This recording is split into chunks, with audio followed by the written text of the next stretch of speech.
Quero convidar você a abrir a sua Bíblia. Segundo livro de Crônicas, capítulo 6. Nós estamos na sequência dos estudos da nossa leitura bíblica. E hoje eu quero dar continuidade à oração que Salomão fez, logo depois de ter edificado aquele templo ao Senhor. E dentro dessa oração eu quero extrair dela alguns princípios para uma vida melhor da igreja. Hoje eu quero trazer para nós alguns princípios que norteiam e que nos levam a viver melhor uns com os outros. Então, se você tem uma ideia, uma visão, e você deseja que como igreja, como família, você no seu lar, na sua casa, como um cristão, se você quer viver bem, viver melhor, servir e viver para Cristo, eu quero hoje te convidar a prestar atenção nesses princípios. Se você quiser anotá-los, eu tenho certeza que, assim como para mim fez muito sentido, eu espero muito que, da mesma forma que o Espírito Santo falou ao meu coração, ele fale ao seu nesta noite. Então, segundo Crônicas, capítulo 6, nós vamos ler os versículos a partir do 22, porque já estávamos aqui na semana passada e vamos dar continuidade daqui em diante. E nós vamos ser direto e retos, nós vamos direto para o ponto e para aquilo que nós temos que aprender hoje. Vamos lá. 22. Se alguém pecar contra o seu próximo e lhe for exigido que jure, e ele vier jurar diante do teu altar neste templo, ouve tu desde os céus, age e julga os teus servos, dando a paga ao ímpio, fazendo com que pague por seus atos, e justificando o justo para lhe retribuires segundo a sua justiça. De cara, o primeiro princípio para que a gente tenha uma vida boa, uma vida melhor como o povo de Deus, é o princípio da verdade e da justiça. E nós podemos olhar para esse texto e ver como que Salomão, ele se preocupa aqui nessa parte da oração para frente, em destacar algumas questões que são falhas nossas, pecados nossos, mas que ao mesmo tempo podem ser tratados e recomeçados no Senhor nosso Deus. Perceba que a questão aqui não é se alguém pode errar com o outro. Não é assim, se alguém um dia, porque essa possibilidade ela pode nunca acontecer. Não é essa a ideia do texto. A ideia é quando alguém errar, porque nós vamos errar. Quando alguém errar com o outro, quando for preciso agir de alguma forma em que a gente precisar resolver as questões entre nós, porque esse dia vai chegar. Quando esse dia chegar, aplica o princípio da verdade e da justiça. Queridos, a questão não é se um dia eu vou errar com alguém, a questão é quando isso vai acontecer. Porque nós somos seres humanos, somos pecadores. Eu pergunto a você, você acha mesmo que você nunca vai errar ou nunca errou com ninguém? Então a questão que Salomão destaca aqui para nós é a seguinte, quando isso acontecer, e Salomão era um grande juiz, um bom juiz, porque ele era sábio, mas ele não poderia julgar todos os casos. Ele está tratando aqui nesse momento da oração de uma situação de litígio, ou seja, de briga. E aí, então, qual que é a ideia de Salomão? Senhor, quando isso acontecer, nós vamos levar as pessoas para frente do templo, diante do seu altar. E diante do altar, eles vão jurar diante do Senhor, se o que eles dizem é verdade. Então, naquele momento, o que Salomão está dizendo é o seguinte: nenhum israelita, nenhum judeu, em sã consciência, mentiria diante do altar do Senhor, diante de Deus. Ou seja, para que a gente resolva a situação, primeira coisa, verdade. Precisamos da verdade. Precisamos saber qual é a verdade. Sabe qual é um dos grandes problemas como pastor, como conciliador, muitas vezes, em situações de conflitos na igreja ou em famílias que a gente precisa lidar? É não ter a verdade. É não saber a verdade. Mas ouvir pontos de vista diferentes das pessoas que estão envolvidas, sem que elas realmente falem, é isso, pastor.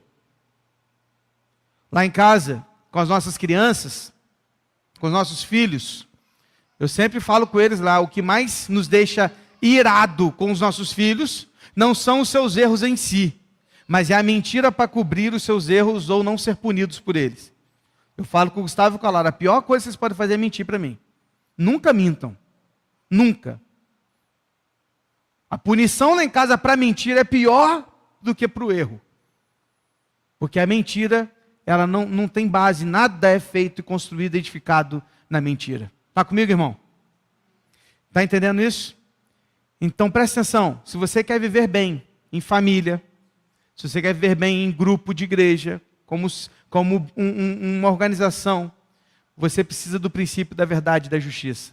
Quando você expõe a verdade, a justiça é feita. E quem é a justiça? Quem é o próprio juiz? O Senhor, o nosso Deus. Ele trará justiça no meio do seu povo. Então pega isso comigo, querido. Primeiro princípio para que a gente viva bem. Verdade e justiça. Seja justo com seus atos e diga a verdade sempre, sempre que você estiver diante de situações de conflito, nunca minta, diga a verdade. Primeiro princípio, princípio da verdade e da justiça. Nada, vou repetir, nada se edifica ou é edificado na mentira. Porque a mentira, um dia ela vai cair. Não construa um relacionamento baseado na mentira. Não construa um ministério baseado na mentira. Não construa qualquer coisa na sua vida, um negócio, ou seja lá o que for, baseado na mentira. Está comigo? Então vamos continuar. Outro princípio, 24 a 25. Quando o teu povo de Israel for derrotado por um inimigo, por ter pecado contra ti, e se converter, confessar o teu nome, orar e suplicar diante de ti neste templo, ouve tu desde os céus, perdoa o pecado do teu povo de Israel e faze-o voltar à terra que deste a eles e aos teus pais. Segundo princípio para viver bem, segundo princípio para construir algo baseado naquilo que o Senhor quer. Princípio das escolhas e consequências. Cara, tu tem que entender uma coisa. Tudo na vida, tudo que você escolhe, um dia você vai colher as consequências. Aquela célebre frase conhecida, já martelada, que a gente já falou diversas vezes aqui. Você é livre para fazer as suas escolhas, mas escravos das consequências.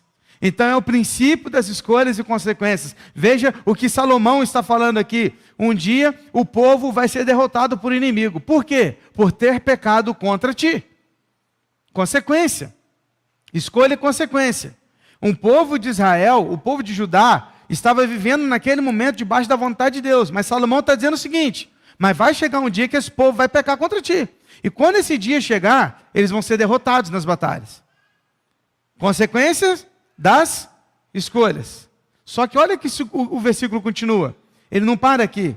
Porém, mas e se. Olha a maravilha da Bíblia são os mas, os poréns e os e sis, irmãos. Você já parou para pensar nisso? Cara, a maravilha da Bíblia é isso. Porque primeiro ela apresenta um quadro terrível. Depois ela fala, mas, e se, porém. Olha o texto. Porém, se eles se converterem, confessar o teu nome, orar e suplicar diante de ti neste templo, o Senhor ouvirá dos céus, perdoará o pecado deste povo e os fará voltar à terra que um dia deste aos seus pais. Escolhas e consequências. Escolho desonrar, desobedecer, fazer tudo do meu jeito, da minha maneira, da minha forma, não vou ouvir o Senhor, não quero saber o que Ele quer, não quero saber da Bíblia, eu vou fazer as minhas escolhas. Colher as consequências será inevitável. Que consequências serão essas? Uma vida de infelicidade, de tristeza, de ansiedade, uma vida depressiva, uma vida que me traz apenas desgraças, onde eu não consigo enxergar nada ao meu redor que me faça bem. Por quê? Porque eu estou ainda apegado às escolhas erradas que eu fiz. Derrotas. Mas se eu escolho voltar o meu pensamento para o Senhor, orar, buscá-lo, converter dos meus maus caminhos, arrependimento, eu encontro também a vitória do Senhor e o recomeço para a minha vida. Princípio da escolha e da consequência. Tudo na nossa vida, tudo tem a ver com as escolhas e as consequências. Eu não consigo entender, pessoas que escolhem desonrar, desrespeitar a vontade de Deus e quererem colher bênçãos. Eu não consigo entender, porque tem um monte de gente assim. Um monte de gente que faz as suas escolhas. Aí quando está tudo errado, fica assim, mas por que Deus não me abençoa? Aí volta-se para Deus. Porque para Deus, para essas pessoas, é um SOS, é um pronto-socorro. É onde eu vou quando está tudo ruim. Quando está tudo errado, para onde você vai? Pronto-socorro, né? Hoje de manhã, a Lara não estava muito bem. Dor de cabeça, dormiu ontem mal, fomos para cá, embora daqui 10 horas da noite ontem, ela estava com muitas dores na cabeça. Dormiu. Hoje pela manhã acordamos, falamos, vamos levá-la, porque ela não está bem, vamos aonde? Ao pronto-socorro. Chegamos lá, por quê? Porque ela estava necessitada de uma situação que nos saiu do controle.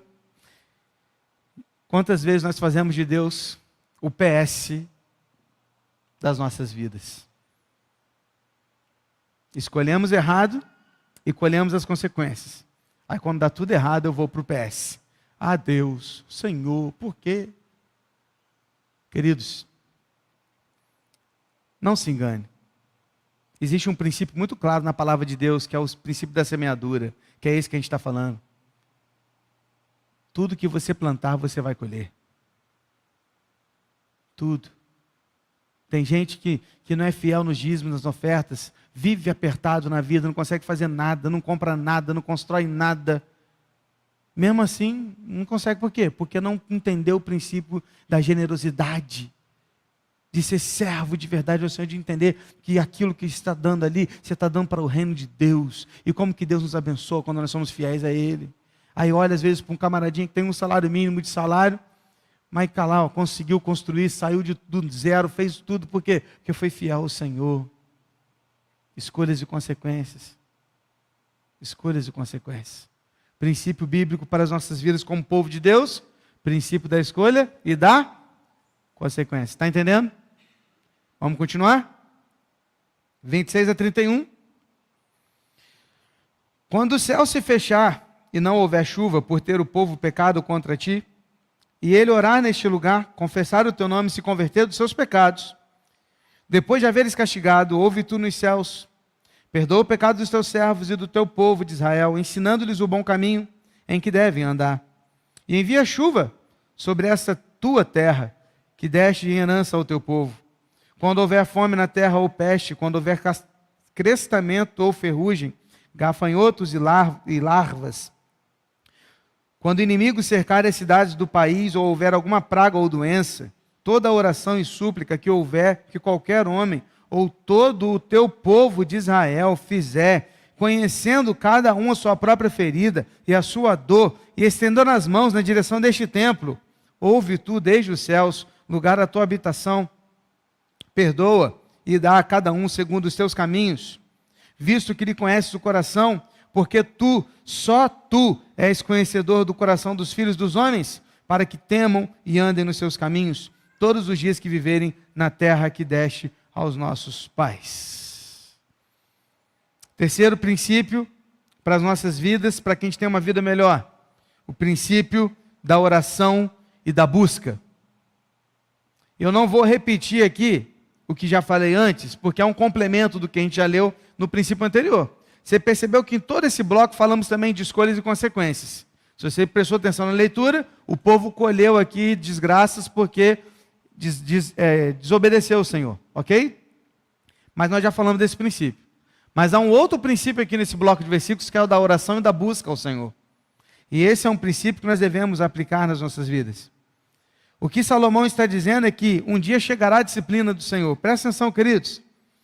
Tanto o versículo 26 quanto o versículo 28 começam com a palavra quando. Quando o céu se fechar. E o 28, quando houver fome na terra. É aquele mesmo princípio, aquela mesma questão que nós falamos lá atrás. Não é se o céu se fechar e parar de chover. É quando. Sabe por quê? Porque isso vai acontecer. Sabe o que é legal na palavra de Deus? Ela nunca mente para nós e ela não nos ilude. Ela está dizendo, ó, vocês vão errar. E porque vocês erram, um dia o Senhor vai disciplinar vocês. E ao disciplinar vocês, Ele vai fechar os céus para que não caia chuva. Ele vai mandar gafanhotos para que comam as suas plantações. Isso é disciplina. Quando a disciplina chegar, quando o fator disciplinar de Deus chegar, busquem o Senhor. Orem. Voltem-se para Ele. Porque vai chegar. Querido, deixa eu te falar uma questão aqui. Presta atenção aqui. Não é se um dia você vai sofrer. Não é se um dia você passará por problemas. Não é se um dia as coisas saírem do controle. Deixa eu te falar uma coisa. É quando o sofrimento vai chegar. É quando as coisas vão sair do controle. Porque vai acontecer. Eu não posso mentir para você. Vai acontecer. Agora, quando eu olho para esse princípio da palavra, e quando eu olho para a Bíblia aqui, e eu vejo o que Salomão nos ensina, eu aprendo algo muito interessante aqui, meus irmãos. Que a disciplina de Deus, que o castigo de Deus, o sofrimento vindo em decorrência do pecado e da vida, tudo isso tem um objetivo: fazer-nos buscá-lo mais. Aí é que entra o amor, a misericórdia e o perdão de Deus. Deixa eu ler outros versículos para você aqui a respeito de quem é o nosso Deus e como Ele olha para as nossas orações. Lucas 11, de 11 a 13. Quem de vocês, sendo pai, daria uma cobra ao filho que lhe pede um peixe? Ou daria um escorpião ao filho que lhe pede um ovo? Ora, se vocês, que são maus, sabem dar coisas boas aos seus filhos, quanto mais o Pai Celeste dará o Espírito Santo aos que lhe pedirem. Então Ele vai nos dar o que é bom, mas para a gente precisa pedir. Tiago 5,16, muito pode por sua eficácia a súplica do justo. Salmo 51,17, sacrifício agradável a Deus é o espírito quebrantado, coração quebrantado e contrito não desprezarás, ó Deus. Ele está nos ouvindo, querido.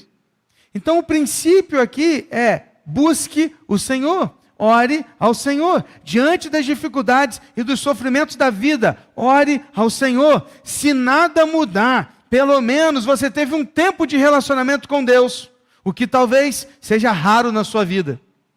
Já valeu a pena.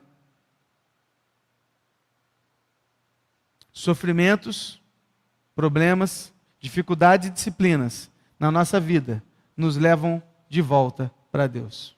É o espinho na carne que nos mantém de joelhos diante do Senhor. Cada um de nós tem algo assim, que vai nos manter prostrados diante da presença do nosso Deus.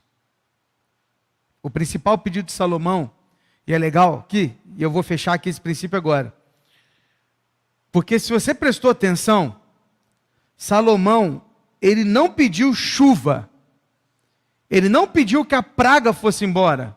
Isso seria consequência do que ele pediu.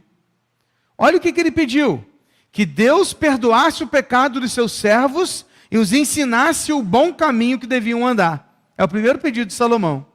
O segundo, a fim de que o seu povo temesse a Deus e andasse nos seus caminhos todos os dias da sua vida. Percebeu? Não à toa Salomão é um homem sábio. Ele entendeu que, na verdade, quando se trata de sofrimento, problemas e dificuldades, a gente não pede a Deus que nos tire o sofrimento, mas que nos ensine a como nos aproximar mais dele nesse tempo de sofrimento. Faz sentido? Diante dos seus sofrimentos e dificuldades, ao orar ao Senhor, queridos, não peça apenas que Deus o livre dessas coisas, mas principalmente que o Senhor use tudo isso para fazê-lo ser alguém mais temente a Deus, que o busca com todo o coração e anda nos seus caminhos. Este deve ser o nosso pedido.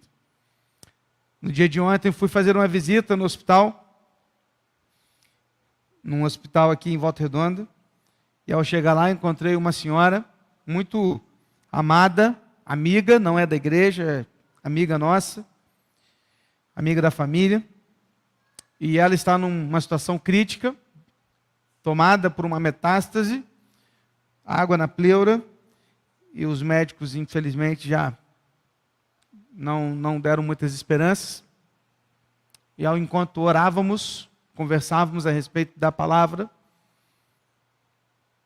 ela dizia: pastor, eu quero que nesse tempo eu possa me aproximar mais de Deus, que eu cresça mais com Deus, que eu me desenvolva com Ele.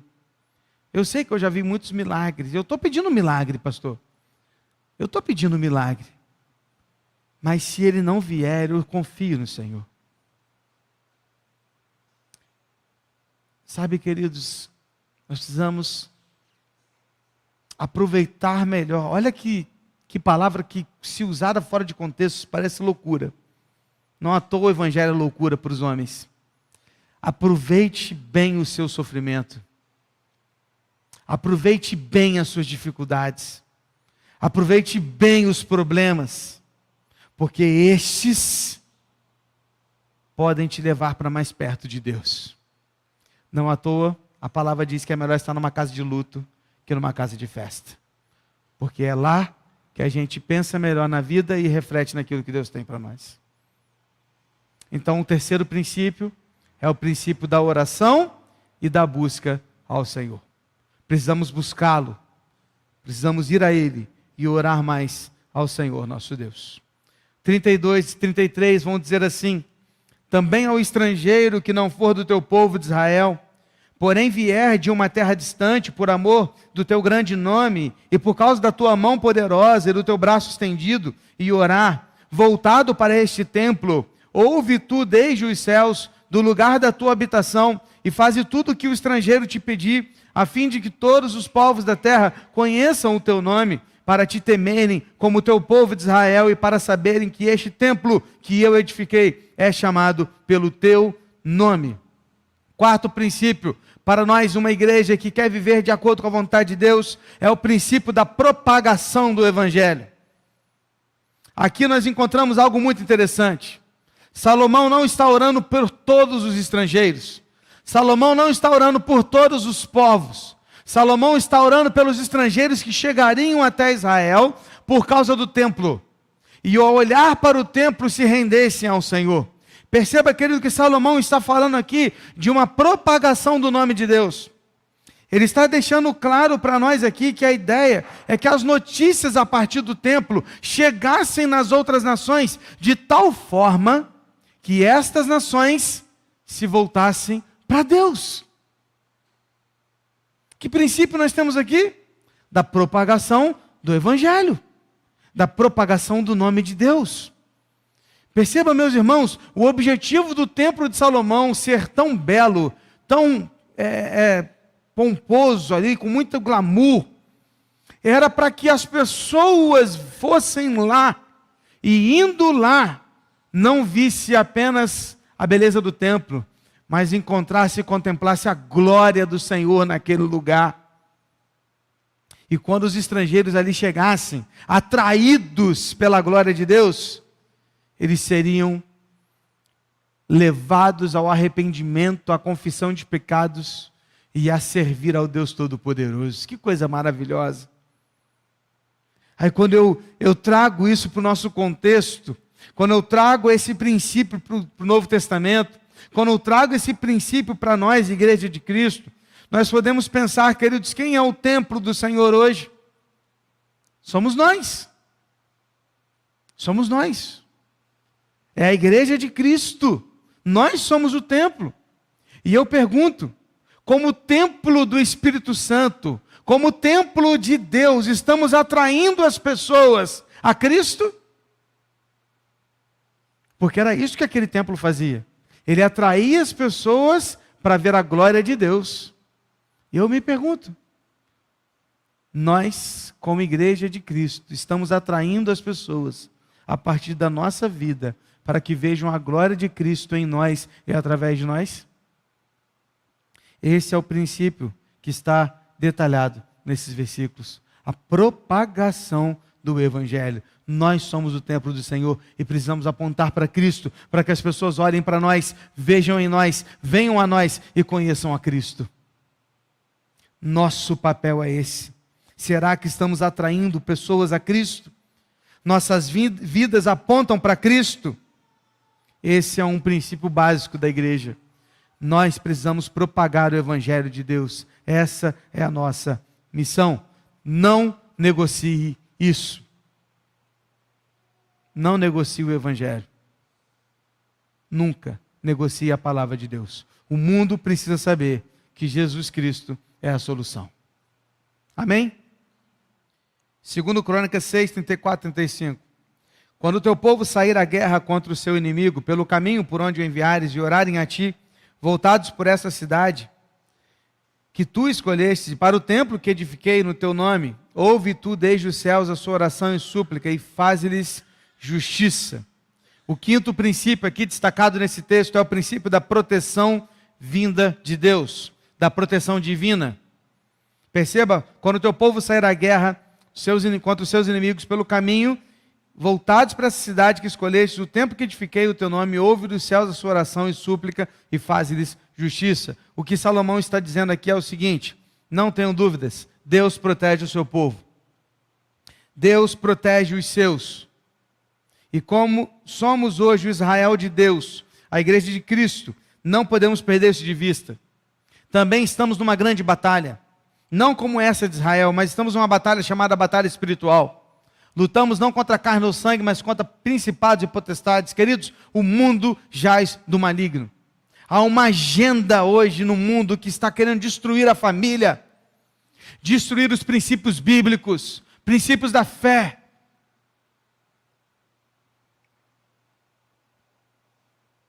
E nós, como igreja, precisamos nos levantar e nos posicionar do lado da palavra de Deus.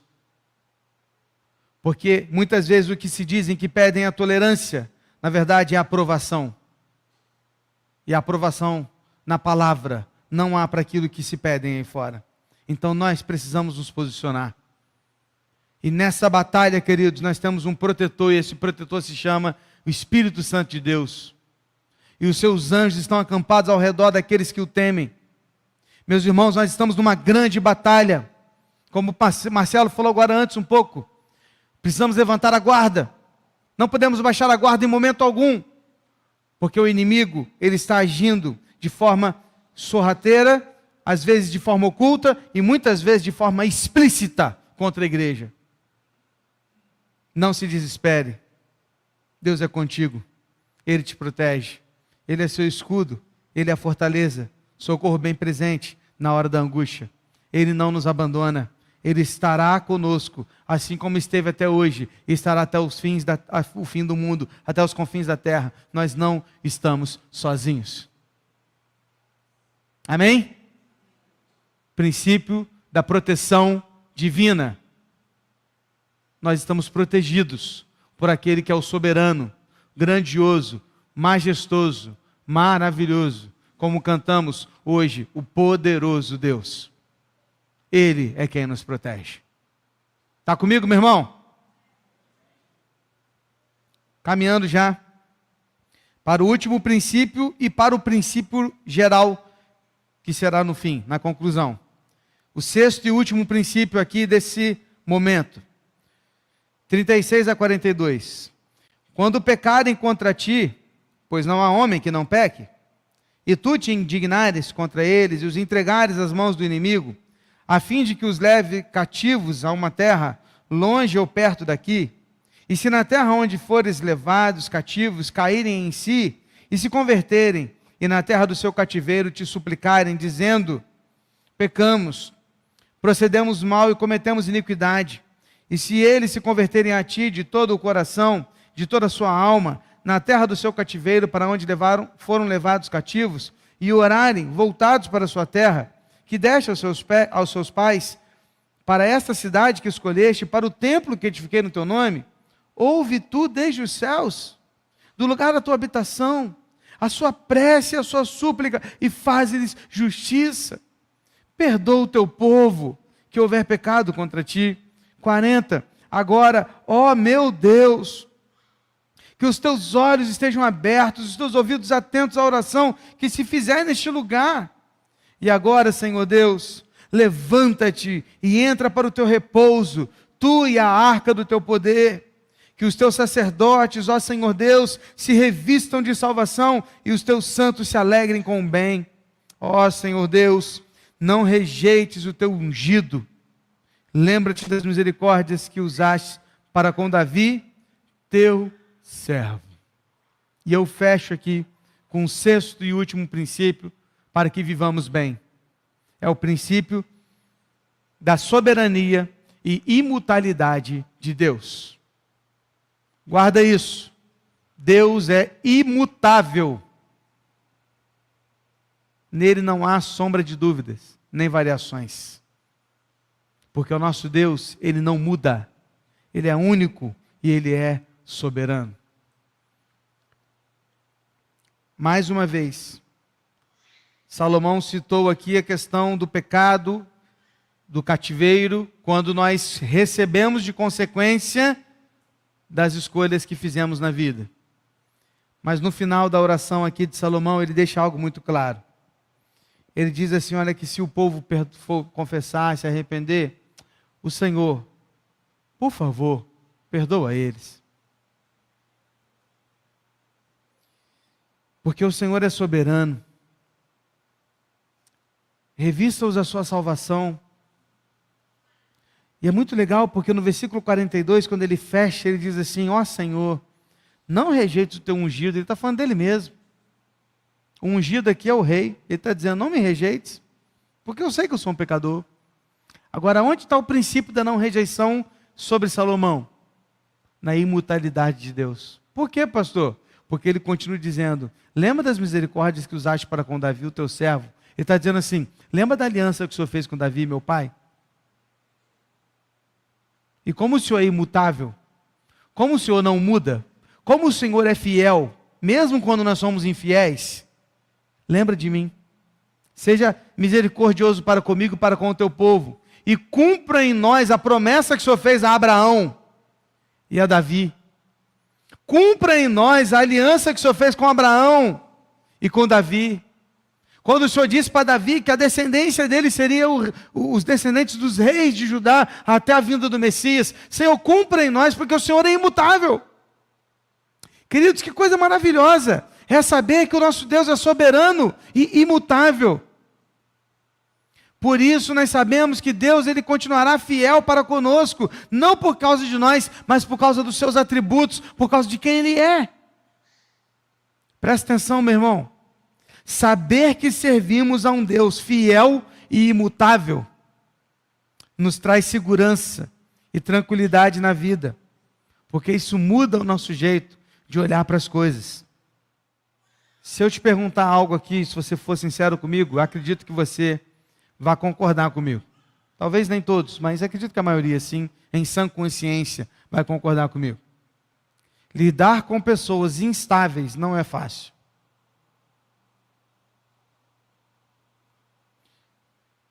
Primeiro que você tem que ficar pisando em ovos. Você tem que saber se a pessoa está bem, se ela não está bem. Se ela está feliz, se ela está triste, se ela está com raiva, se ela está irada. Cada dia é um humor diferente. Que não conseguem se manter estáveis, mas reagem de acordo com a temperatura, não do dia, mas dela. É difícil ou não é? Você vai concordar comigo que também não é fácil, ou não é interessante, ou sábio e prudente, voltar a fazer negócios com lojas, prestadores de serviços e pessoas que também são assim.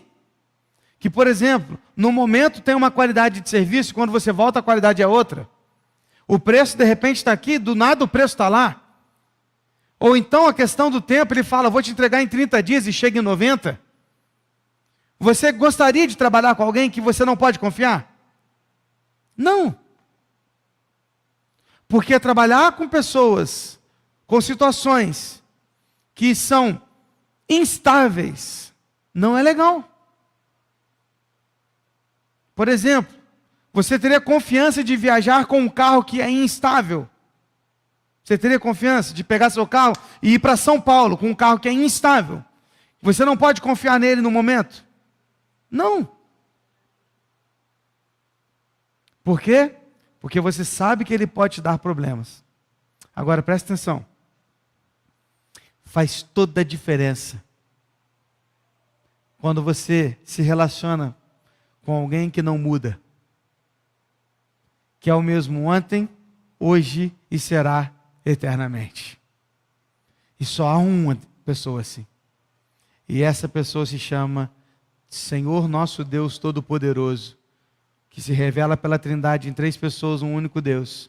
Deus Pai, Deus Filho e Deus Espírito Santo. Este não muda. Não muda. Todas as coisas podem desabar, mas o Senhor permanecerá o mesmo. Sim ou não? Agora eu te pergunto, se você começar a viver a sua vida baseado nessa certeza de que o nosso Deus não muda, de que Ele é fiel, soberano, amoroso, misericordioso, faz diferença? Nossas reações, nossas ações, nossos medos, nossos temores, nossa ansiedade, nossas preocupações, faz diferença? Faz, porque agora eu sei que a minha vida não está firmada numa base instável, mas está firmada numa base estável e imutável, que se chama rocha eterna. Ele é o nosso Deus. E eu fecho nosso estudo de hoje destacando o princípio central de tudo que nós falamos. 6 princípios, e agora é o que junta tudo e coloca num bolo só. Eu não sei se você percebeu em todas as leituras, mas todo o texto a gente leu assim: orações feitas no templo, à direção do templo, virados para o templo, de onde eles estiverem para o templo, quando for no altar do templo, e quando estiver no... Você percebeu? Todas as leituras. Se você não percebeu, você vai voltar para casa, você vai ler de novo o texto. Você vai pegar um marca-texto, vai marcar toda vez que tiver templo lá. Combinado? Aliás, podia ser um deverzinho de casa, hein? Seria legal, hein? Você chegar em casa agora e voltar a pegar o texto que a gente leu hoje e marcar toda vez que aparecer a palavra templo. Templo. Vou te dar uma moral, hein? Quem fizer e me mostrar, eu vou dar depois um chocolate. Escolhas e consequências. Até domingo, no máximo. Eu vou roubar do saco do pastor Digão. O Serenata já amou. Brincadeira, vou arrumar outro. Se você mostrar, eu te faço isso. Está liberado. Sabe qual que é esse princípio? Presta atenção. O princípio é que todos os outros e tudo que a gente faz precisa ser para Ele, por meio dEle, através dEle, porque tudo se concentra nele. Faz sentido? O templo existia para apontar a glória de Deus. E ali estava a presença de Deus revelada na sua glória. Na arca da aliança que estava ali, que representava a presença do Senhor, apontando para Deus. Então presta atenção. Absolutamente tudo é para Ele, por Ele ou por meio dEle. Nada do que fazemos tem sentido se for feito para nós mesmos, para qualquer outro que seja mutável. Mas se fizermos para aquele que é imutável, tudo faz sentido.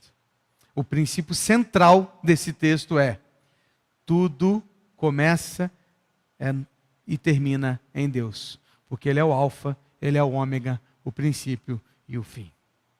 Amém? Feche seus olhos, vamos orar.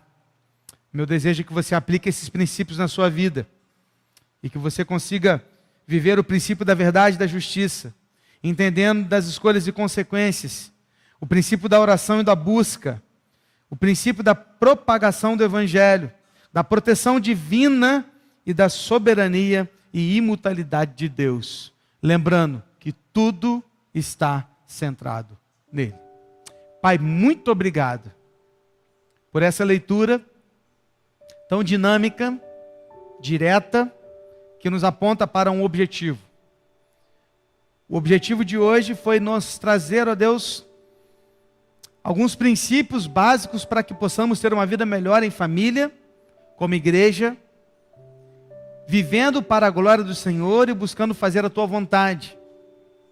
E dentro desses 6 princípios, tudo apontando para Ti, Deus. Porque não há razão fora do Senhor. Não há nada que a gente faça, não sendo direcionado para Ti, começando em Ti e terminando em Ti, que faça sentido. Então, Pai, que o padrão da nossa vida seja a centralidade de Cristo, a centralidade do Evangelho, buscando viver, ó Deus, tudo, todos os dias, desde o nosso levantar até o nosso deitar, nas nossas escolhas de palavras, nas intenções do nosso coração, nas escolhas das nossas atitudes, nos nossos negócios, no nosso trabalho, no nosso relacionamento entre filhos e pais, esposas e maridos, irmãos e irmãs, no nosso relacionamento como igreja do Senhor. E sejamos pautados deste princípio básico, principal, que é o centro no Senhor Jesus. E que isso seja real nas nossas vidas e na nossa igreja. É o que eu te peço. Que tudo que ouvimos hoje faça sentido e seja completamente compreendido, esteja compreendido nos nossos corações, para aquilo que viveremos a partir de agora. Em nome de Jesus. E agora que o amor de Deus, o Pai, a graça salvadora do nosso Senhor e Salvador Jesus Cristo, a comunhão e a consolação do Santo Espírito de Deus, esteja presente com todo o povo de Deus parado na face da terra, mas em particular com o teu povo aqui neste lugar, hoje, agora e para todos sempre. Amém, Senhor. Que Deus assim abençoe as nossas vidas. Estamos encerrando o culto dessa noite. Vamos com Deus.